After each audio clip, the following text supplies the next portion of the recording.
vamos? En la comprobación científica, Ya, vámonos a la comprobación científica. A ver, ¿qué puedo compartir? Vámonos, vámonos. Como conducta, ¿no? Como conducta estamos. ¿Lo ven? ¿Ya se compartió la pantalla? sí, doctor. Ya, gracias, Guadalupe. Entonces, por ello es más recomendable, ¿no? Más práctico, incluso para nosotros, el entender la alienación parental como un conjunto de conductas. Como les había dicho, se puede identificar las conductas e identificadas las conductas, hay que probarlas, ¿no? Hay que probar esas conductas. ¿Y ahora por qué no puedo? Ahí está. Vámonos a los efectos en el derecho y y en tema probatorio. Si la alienación parental es tratada como síndrome o como trastorno, se podría introducir evidencia basada en pruebas psicológicas o psiquiátricas, ¿no? Pruebas psicológicas o psiquiátricas. Por ejemplo, si hablamos de eh, síndrome de alienación parental, pues deberíamos presentar el diagnóstico del menor, ¿no? El diagnóstico de que eh, se ha identificado estas nueve características que nos llevan a concluir que estamos ante un síndrome de alienación parental. De la misma forma, si hablamos de un trastorno, tendríamos que hablar de un informe psicológico, un informe psiquiátrico. De la misma forma, tendríamos que presentar un testimonio de expertos que defiendan el diagnóstico o el informe respectivo. Pero es muy probable que el abogado de la otra parte, ¿qué va a cuestionar el abogado de la otra parte? Lo esencial. ¿Qué es lo esencial? Lo débil de entender a la alienación parental, ya sea como trastorno o entenderla como síndrome, su validez, ¿no? Eso es lo más débil, su validez. ¿Por qué? Porque no existe el suficiente respaldo científico, ¿no? No existe el suficiente respaldo científico. Entonces, si nosotros estamos patrocinando o estamos ante un tema en el cual se usa como argumento el hecho de la interferencia parental o alienación parental, la vulneración de los derechos, el no cumplimiento del interés superior del niño, etcétera, etcétera, etcétera, y em, para ello se usa los términos de que estamos ante un trastorno, que el niño está sufriendo un trastorno, ¿no? De interferencia, de alienación parental, o que está sufriendo un síndrome de alienación parental. Nosotros, ¿qué tendríamos que decir al respecto si escuchamos esos términos? Pues lo que tendríamos que hacer es cuestionar la validez, ¿no? La validez de ese diagnóstico, la validez de ese informe. ¿Por qué? Porque debemos atacar la raíz, que es el hecho de que el considerar a la alienación parental como trastorno, considerarla como síndrome, pues carece de falta de respaldo científico. Ahora bien, desde el punto de vista jurídico y científico, es más recomendable tratar a la alienación parental como un conjunto de conductas o dinámicas familiares, ya que al centrarse en conductas específicas, se evita el problema de falta de reconocimiento científico, ¿ya? Ya no vamos a estar ante el problema de que no hay consenso científico porque no existen em, estudios serios al respecto, porque no ha existido un debate o ha existido un debate en el cual se concluyó en general que tanto la alienación como el considerar trastorno a la alienación parental, pues no tiene las los suficientes instrumentos como para que lo podamos considerar un argumento válido. En contraposición a ello, cuando hablamos de conductas, las conductas las identificamos. Cuando identificamos las conductas, podemos probarlas por conductas y ya nos evitamos el problema de decir que si es un síndrome o si es un trastorno. Al identificar las conductas, tendremos la posibilidad de obtener pruebas tangibles y observables, ¿no?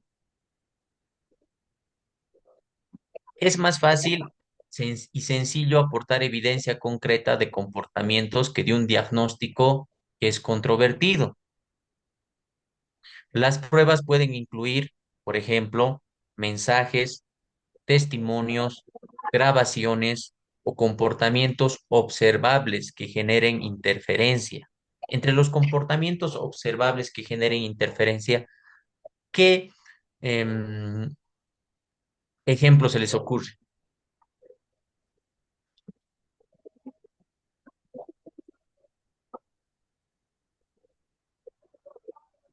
¿Qué ejemplo se les ocurre? Comportamientos Doctor, observables. quizá hablar mal de la pareja, de la otra, bueno, de la expareja. Sí, sí, ¿no? Es un elemento esencial. Y acá debemos ser, como nos gusta a nosotros problematizarnos más de lo normal, recordemos lo siguiente.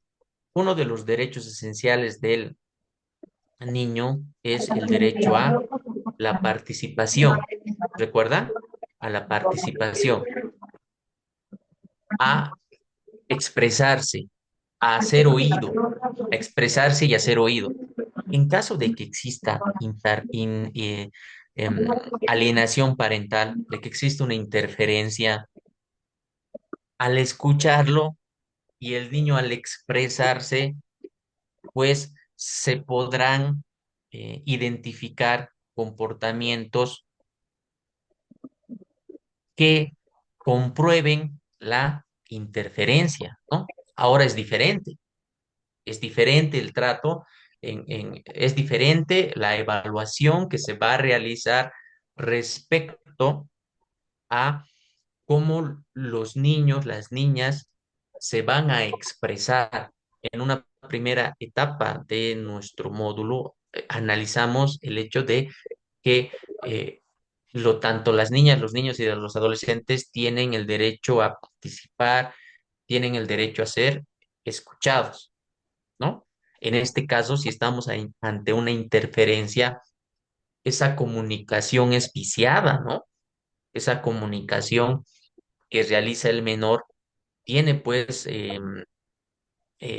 características que deben evidenciar, en el caso que estemos ante una alienación personal, pues elementos suficientes para poder identificar esos patrones, como por ejemplo el hecho de que una persona de 6 7 añitos maneje términos que no son los adecuados a su edad o que los haya escuchado y los repita como si estuviese realizando una recitación en su escuelita, ¿ya?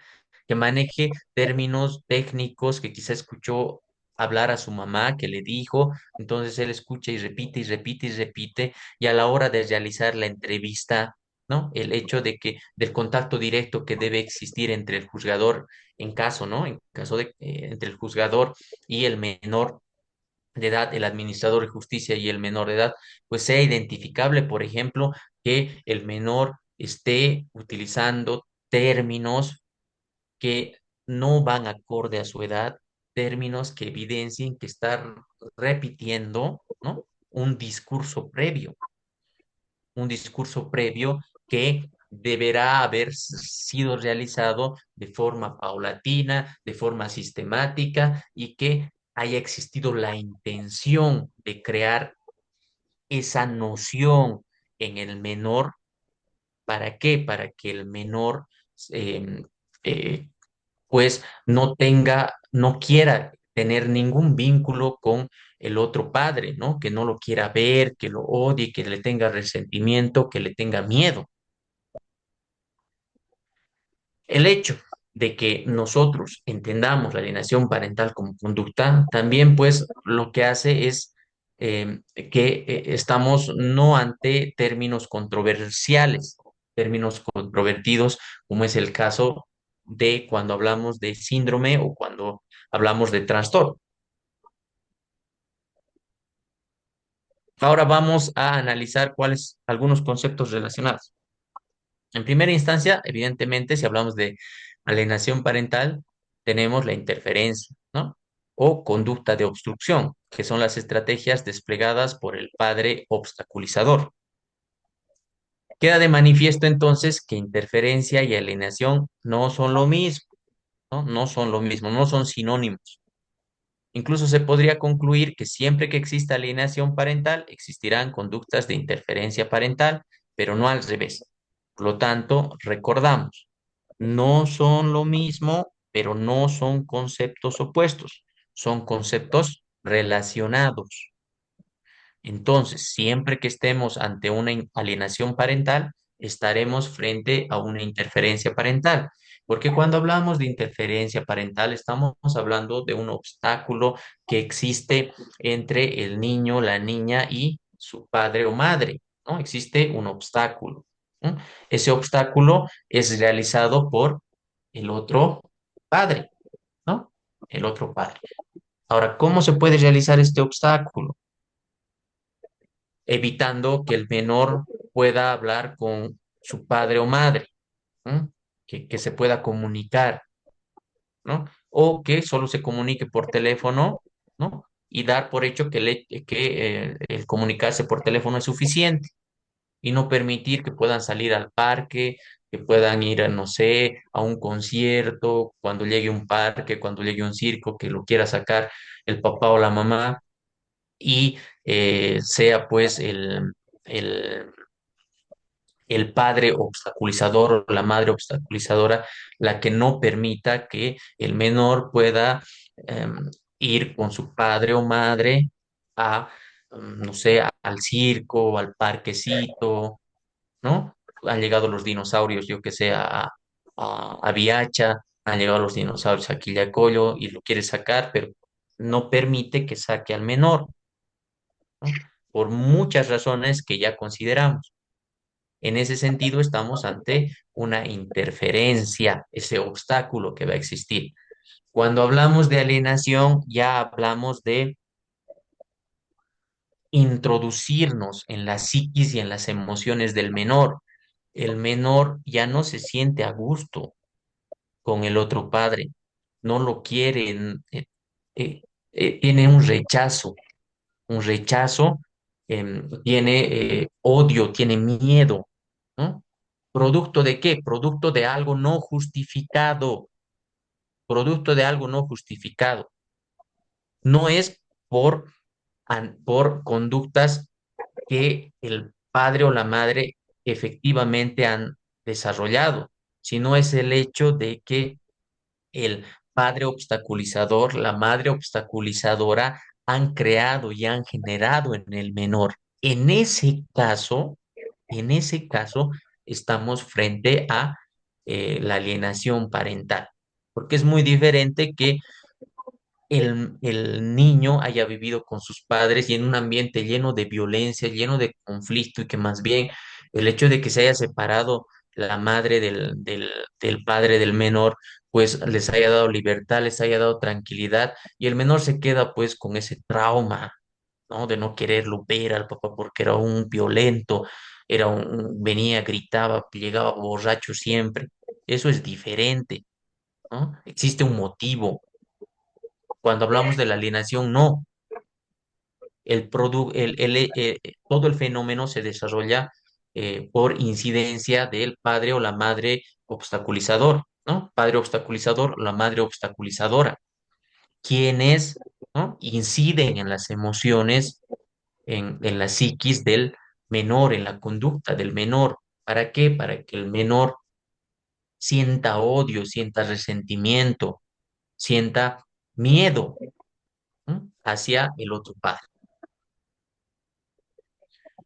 Alienación parental tiene características indispensables de la presencia de conductas y actitudes causantes del rechazo, no basándose en el debilitamiento de la relación progenitor rechazado e hijo en cambios normativos, ni justificado por la historia previa, aquí está lo que hablábamos, por la historia previa de las relaciones parentofiliales, ¿no? Lo que ya comentábamos. A ver, atentos. Tiene las características indispensables de la presencia de conductas y actitudes causantes del rechazo. Rechazo, ¿no? ¿Rechazo a quién? Hacia el otro padre.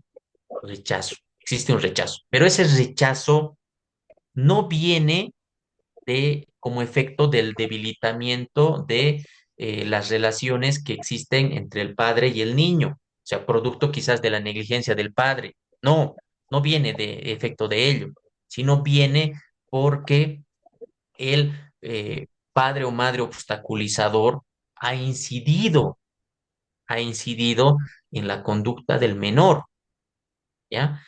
Tampoco viene de historias previas, ¿no? Tampoco viene de historias previas, por ejemplo, cuando eran una pareja, cuando convivían.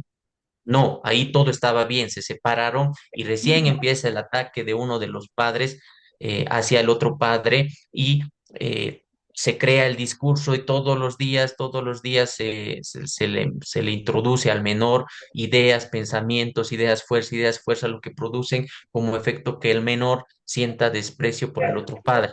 En ese caso, recién estamos ante la alienación parental. Si han existido historias de violencia, historias incómodas, historias de violencia psicológica, violencia sexual, violencia física, producidas durante cuando ambos padres estaban en una relación y cuyo efecto de ello el menor siente desprecio, siente miedo, siente repulsión a la hora de encontrarse con el otro padre, no estamos pues frente a una alienación parental. Vámonos al síndrome de progenitor malicioso. Este síndrome de progenitor malicioso en una primera instancia se llamaba síndrome de madre maliciosa, se llamaba, ¿no? Al igual que el síndrome de alienación parental, en un principio se hizo los estudios con base en que la totalidad de los estudios eran madres, ¿recuerdan? En este caso, en una primera instancia estábamos ante el síndrome de madre maliciosa. Actualmente se le conoce como síndrome de progenitor malicioso. Es un fenómeno de interferencia extrema, no explicado por trastorno o patología psiquiátrica. Consiste en intentar castigar al otro progenitor, principalmente al padre, mediante el uso de hijos en común, a través de estrategias que pueden llegar a la manipulación tanto de los propios hijos como de la familia extensa o demás personas que puedan estar relacionadas o puedan formar parte del entorno, ¿no? Entonces, lo esencial del síndrome de progenitor malicioso es la intención que existe de uno de los progenitores de castigar al otro, ¿no? Al otro mediante el uso del hijo. Ese es el síndrome de progenitor malicioso. Las diferencias más contundentes entre la alienación parental y la madre maliciosa o el síndrome de progenitor malicioso es que en este último caso no se genera el lavado de cerebro ni la ausencia de ambivalencia. Sí tienen en común la triangulación del hijo. ¿No? En la alienación parental existe un resultado. Ese resultado es el hecho que producto de ese lavado de cerebro, el niño siente rechazo o temor por el otro padre. En este caso, lo que importa al hablar de síndrome de progenitor malicioso es el hecho de que en venganza, como castigo, un progenitor al otro usa al hijo, ¿no? Usa al hijo para cobrar, yo qué sé, el resentimiento que tiene hacia su expareja, ¿no? ¿Cómo puede hacer ello? Por ejemplo, puede, no sé, decirle al niño que le diga algo en específico al otro padre, ¿no? Como quién es un hombre de una chica, por ejemplo, quién es ella o qué pasó esto, ¿no? Con intención de dañar. Y el niño va y repite. A diferencia de la diferencia esencial entonces entre síndrome de progenitor malicioso y síndrome de alienación parental es el hecho que en la alienación parental ya existe ese lavado de cerebro o está en camino, está en una etapa, en el entendido de que el niño ya va con ya tiene en su cabeza que el papá es malo y la mamá es buena, o que la mamá es buena y el papá es malo. Mientras en el síndrome de progenitor malicioso, la madre a modo de causar daño al otro progenitor o el padre a modo de causar daño al otro progenitor le dice al niño que repita ciertas palabras o ciertas cosas, el niño va, repite esas palabras y le causa un daño al papá. No obstante, en la cabeza del niño, en sus emociones, en su psiquis, él sigue queriendo a su papá.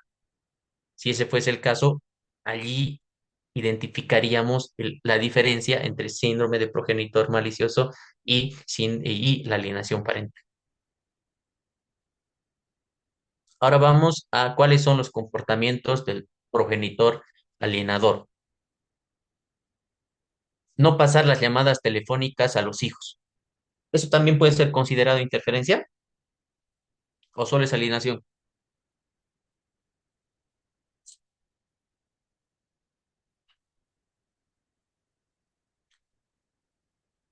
También podría ser considerado como interferencia, doctor. Muy bien, muchas gracias, estimado. Organizar varias actividades con los hijos durante el periodo que el otro progenitor debe normalmente ejercer su derecho de visita, ¿no? Sábado le toca, pero yo sé que a mi hijo em, le gusta el circo, yo soy de Yacuiba y hay un circo en Bermejo.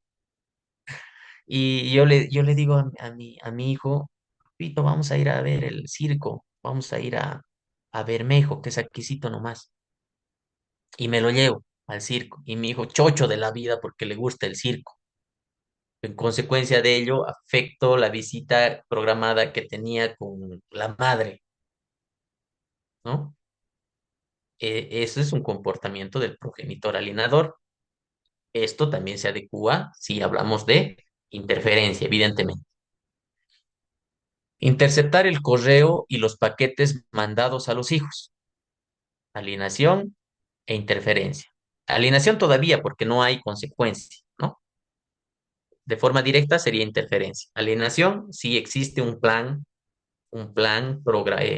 sistemático, acciones paulatinas, deliberativa, existe la intención de que el niño sienta repulsión por el otro genitor, que sienta miedo, ¿no? Eh, que sienta odio. Si se reúnen esos elementos, pues estamos ante una alienación parental. Si la madre o el padre intervienen en las cartitas que le envía o en los correos o en paquetes, en encomienditas que le manda, con juguetitos, yo qué sé, para no perder el lazo, ¿no?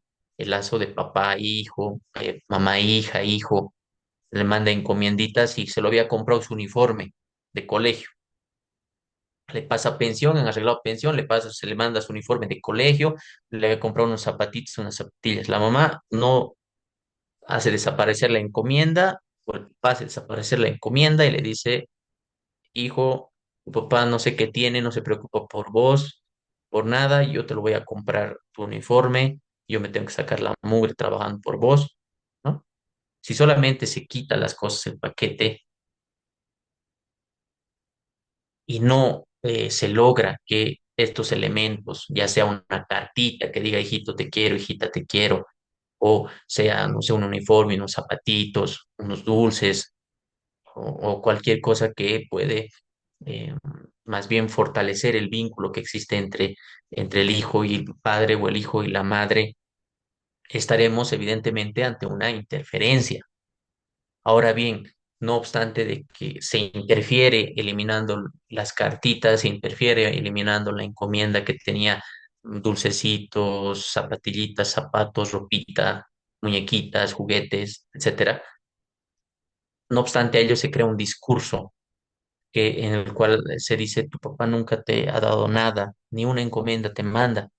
Entonces ya se están creando las condiciones para que estemos ante qué. Evidentemente estamos ante una interferencia parental, pero ya estamos hablando también de una alienación parental. Desvalorizar y insultar al otro progenitor delante de los hijos. En este caso, por ejemplo, en este ejemplo, aún estamos en, podríamos estar no ante una separación, ¿verdad? Ante un divorcio, sino que existen serios problemas al interior de la familia y lo que se hace es más bien en ese conflicto, en ese griterío, se desvaloriza a uno de los progenitores por parte del otro progenitor y quien escucha es el hijo. Este desvalorizar e insultar al otro progenitor delante de los hijos, ¿será interferencia nomás o también ya estaremos ante alienación? ¿Qué dice?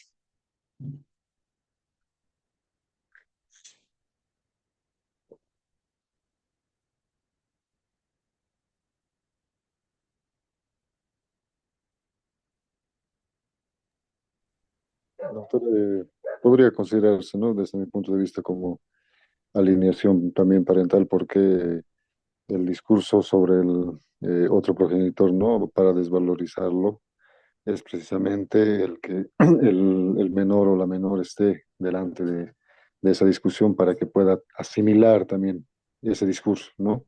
De que no mantiene el hogar, qué sé yo, ¿no? Un sinfín de discursos, pero en presencia del menor para que también el menor pueda asimilar esa situación de que el papá no colabora con el hogar o la mamá no colabora con el hogar, solamente están fuera, y etcétera, ¿no? Un sinfín de situaciones.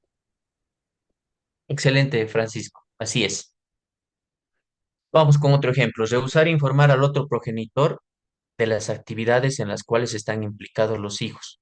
Partidos, deportivos, actuaciones teatrales, actividades escolares. No, ¿para qué te voy a decir si a vos nunca te ha importado? ¿No? ¿Para qué vas a ir para qué te voy a decir cuándo es la reunión de tu hijo si vos nunca vas a ir? ¿No? ¿Por qué no me has avisado que no, que había hora cívica? ¿Por qué no me has avisado que había una obra de teatro en el colegio donde estaba mi hijo? ¿Pero qué te voy a avisar si ni vas a ir? ¿No? ¿Para qué vas a ir si siempre lo paras molestando a mi hijo? O todo tipo de problemas que se nos pueden venir a la cabeza. Olvidar avisar al otro progenitor citas importantes de su hijo, dentista, médico, psicólogo. Implicar a su entorno familiar propio, nuevo cónyuge, abuelos, tíos en el lavado de cerebro de los hijos, ¿no? Incorporar nuevos actores, ¿no? Toda la familia, el tío, la tía. Papá es así, tu papá es así, el abuelito pues así, la abuela, tu papá es así. Tu mamá es así. No, tu mamá yo la he conocido y era así. Tomar decisiones importantes a propósito de los hijos sin consultar con el otro progenitor. Por ejemplo, elección de la religión y elección de la escuela. O nuestro ejemplo que ya está gastadito, que es el hecho de decidir cambiarse de residencia, ¿no? De forma unilateral. Cambiar o intentar cambiar los apellidos o los nombres del menor. Impedir al otro progenitor acceder a los expedientes escolares y o médicos de los hijos. Interferencia. Irse de vacaciones sin los hijos, dejándolos al cuidado de otra gente, aunque el otro progenitor esté disponible o desee ocuparse de ellos. Interferencia. Decir a los hijos que la ropa que el otro progenitor les ha comprado es fea y prohibirles ponérselo. Y ahí vamos con alienación, ¿no? Amenazar con castigo a los hijos si se atreven a llamarle, escribirle o contactarse con el otro progenitor de la manera que sea. In- interferencia. Premiar las conductas despectivas y de rechazo hacia el otro padre. Alienación. Presentar falsas alegaciones de abuso físico o sexual en los tribunales para separar a los niños del otro progenitor. ¿Qué es eso? Ese ejemplo. Interferencia. cambiar de domicilio incluso a miles de kilómetros con el único fin de destruir la relación del padre ausente con sus hijos. Interferencia. ¿Cuál es el comportamiento que tiene un niño alienado? Primero, campaña de denigración. El hijo da su propia contribución en la campaña de denigración del padre alienado, porque ya se ha creado ese vínculo de complicidad, ¿no? Entre el padre o la madre, ¿no? Y el hijo. Y existe esa complicidad, ¿no? Los dos. Y esto le vas a decir a tu papá. Sí, esto le he dicho, te cuento, ¿no? Y eso es producto de que habíamos analizado, por ejemplo, de ser muy permisivos, ¿no? El hecho de que existe ese miedo de que el hijo prefiera a su otro progenitor, que existe ese miedo de que uno piense que solo le pertenece a uno, el menor de edad, ¿no?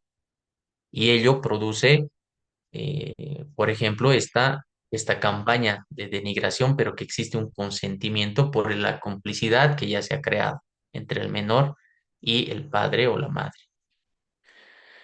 Justificaciones fútiles. El hijo da pretextos fútiles, o sea, poco creíbles o absurdos para justificar su actitud, ¿no? Esas justificaciones fútiles, ¿no? Pretextos poco creíbles. Ausencia de ambivalencia. El hijo está absolutamente seguro de él y su sentimiento de odio hacia el progenitor alienado. O sea, de él nace. O sea, él dice, no, a mí nadie me ha dicho nada. Es que realmente yo no lo soporto. Ausencia de ambivalencia.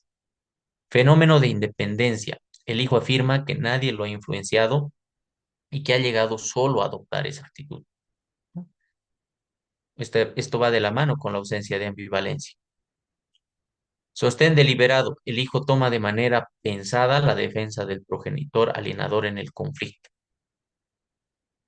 Y ya tiene su bando, el hijo, ¿no? Ya tiene su bando, ya pase cualquier situación, él va a proteger al progenitor alienador. Ausencia de culpabilidad. El hijo no siente ninguna culpabilidad hacia el denigramiento o la explotación del progenitor alienado. No, no existe ningún remordimiento al respecto. Y eso es debido a que eh, él ya ha considerado, ya tiene su verdad, ya sabe quién es el bueno y quién es el malo, ya sabe quién es el correcto y qué es correcto y qué es el incorrecto. Entonces ha formado un criterio al respecto, ¿no? La idea es que ese criterio ha sido influenciado, ¿no? Por lo tanto, el hijo no va a sentir ningún tipo de culpabilidad hacia el denigramiento o la explotación del progenitor alienado. Escenarios prestados. El hijo cuenta hechos que manifiestamente no ha vivido él o que solo ha escuchado contar, ¿no? Mm, le vi a tu mamá que estaba con, no sé, con otra persona, por ejemplo. Entonces el hijo nunca ha visto ello. No obstante, se ha repetido tantas veces que cuando existe una especie de discusión o cuando va de visita, dependiendo del grado que esté la alienación parental, digamos que ya está en grave, ¿no? En el último grado, vaya y le reclame y le diga, vos no me puedes decir nada si vos eres tal, tal, tal, tal, te metes con tal, tal, tal, ¿no? Y el menor en ningún momento ha visto que ha ocurrido ello. No obstante, el padre siempre le ha repetido que su mamá hizo o no hizo, hizo o no hizo ciertas cosas, ¿ya? El hijo lo asume como cierto y manifiesta, ¿no? Manifiesta ello como si él lo hubiese vivido, como él de forma personal hubiese estado allí. Generalización a la familia extendida. El hijo va a extender su animosidad a la familia entera y amigos del progenitor alienado, ¿no? El, el papá es el malo, pero también la tía, el tío, la abuela, el abuelo, por parte de los amigos del papá también todos, porque son sus cómplices, ¿no? Son los que le socapan. todas las cosas malas que hace su papá y por eso a toditos, ¿no? No solamente va a sentir repulsión, va a sentir odio por el papá, sino también por los hermanos del papá, por los papás del papá, por sus abuelos, por, no sé, los compadres que tengan más afinidad con el papá, el padrino que tenga más afinidad con el papá, porque lo considera que es un cómplice, ¿no? U otros amigos. Y acá tenemos los síntomas que ha identificado, por ejemplo, Garner, y lo ha dividido en level, moderado y severo, ¿no? Por ejemplo, campaña de denigración. Cuando hablamos en leve es una campaña mini, estamos en mínima. Cuando existe una campaña de denigración moderada, es moderado. Cuando existe una campaña de denigración grave, estamos ante ya síntomas, en el tema de la sintomatología, estamos ante una etapa grave, ¿no? Cuando hablamos, por ejemplo, de las justificaciones fútiles, ¿qué habíamos dicho que son las justificaciones fútiles? Es el poner pretextos poco creíbles o absurdos, ¿no? Si es mínimo los pretextos, estamos ante una etapa leve. Si es moderada, de moderado. Y si es múltiple y ya son súper absurdas, ¿no? Los pretextos, ya estamos ante la última etapa, una etapa severa. La ausencia de ambivalencia. Dijimos que el hijo está absolutamente seguro de él y su sentimiento de odio hacia el progenitor. Cuando la ambivalencia es normal, es, estamos ante, estamos iniciando recién, ¿no? Esta etapa paulatina y el hecho de que debe existir de forma sistemática una especie de adoctrinamiento por parte de uno de los progenitores. Cuando existe la ausencia de ambivalencia, pues estamos en una etapa moderada. Y ausencia de violencia también podemos hablar de ya una etapa severa. Fenómeno de independencia. El hijo afirma que nadie lo ha influenciado y que ha llegado solo a adoptar esa actitud, ¿no? Nadie le ha dicho nada. Él cree que es totalmente capacitado y que él solo se mm, dio cuenta que su papá o su mamá es él o la mala, ¿ya? Si no existe aún, es leve, recién está iniciando. Si ya se encuentra presente, moderado. Y si ya está constituido, severo. ¿No? Ausencia de culpabilidad, por ejemplo. ¿Dónde está la ausencia de culpabilidad? El hijo no siente ninguna culpabilidad hacia el denigramiento o la explotación del progenitor alienado. Si lo ofende, lo humilla al otro progenitor o la otra progenitora, el hijo no siente pena, ¿no? No le da pena, nada. No tiene, no tiene ningún tipo de culpabilidad, ¿ya? Si existe una culpabilidad normal, o sea, que sienta, que diga, no, esto creo que está mal, no, no está bien que le haya tratado así, yo o que le haya tratado así mi mamá o que le haya tratado así mi papá, no está bien. Estamos en una etapa leve. Si existe una culpabilidad mínima, o sea, poco, o sea, creo que nos hemos pasado un poquito, pero se lo merece, moderado. Y ausencia de culpabilidad, no, se merece eso, todo se merece, ¿no? Porque es un malo. Siempre le ha tratado mal a mi papá, siempre le ha tratado mal a mi mamá. Estamos ante ausencia de culpabilidad. Entonces, esta es la tabla que se maneja si hablamos de considerar la alienación parental como síndrome.